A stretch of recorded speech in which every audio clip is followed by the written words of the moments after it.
Obviously, everyone is talking about the tariff situation with Mexico and Canada, and the administration has made clear that the fentanyl trade is a key part of any of these actions here. I just want to get your analysis of the efforts made by Mexico and Canada on the border and stopping the fentanyl flow. Well, they're coming. They're coming to the table, and they made some changes. They got to get to the changes, the level that President Trump would like. I think President Trump is taking it so serious, right? We had over 250,000 young Americans killed, poisoned by fentanyl on the last administration. It's something we need to address. We also need to address the demand in this country. So we got to do that through an educational series, but we got to stop the flow.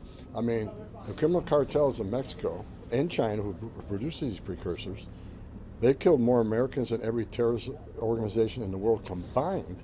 And I think that's a big part why President Trump designated them terrorist organizations. We're going to attack them with all the government worldwide, so that's good. But at the same time, we got to have these countries, secure their borders and reduce the amount of fentanyl coming into this country.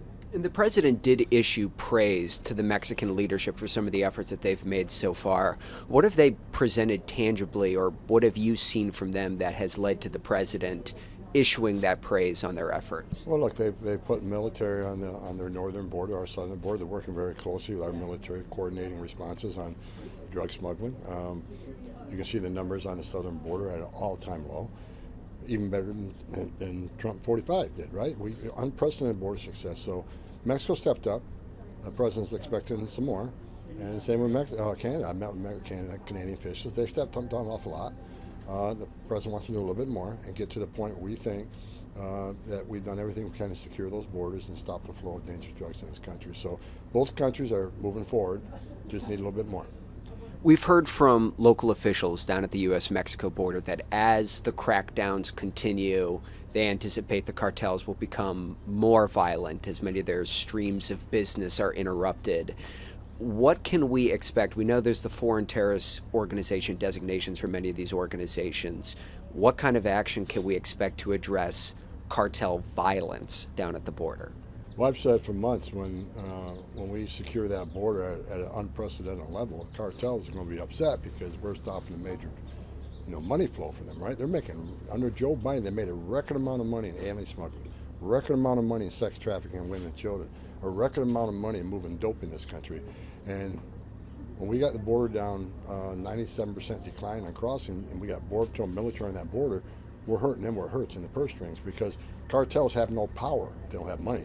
They can't buy off officials. They can't buy off military. They can't buy off law enforcement. So I said that I think you can see an increased violence, presence of violence, and I hope they receive the message that now they're terrorist organizations. If they cross that line, I have no doubt in the world that this president, President Trump, will wipe them off the face of the earth. So they ought to just close down and move on because we're not going to tolerate any violence by cartels in this country. Last thing for you, the ICE arrests that have been taking place in this country. Some critics have contended that the numbers have been at a disappointing level. What would you say to that? Is that your analysis? We're 3 times higher than Joe Biden was during the same time frame. Now, am I happy with that? No.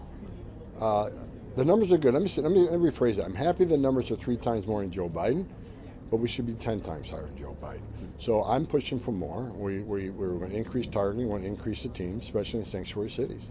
Sanctuary cities are difficult because rather than an agent arresting a bad guy in the safety and security of the county jail, they release that person to the street, which endangers the officers, which endangers the alien, which endangers the community.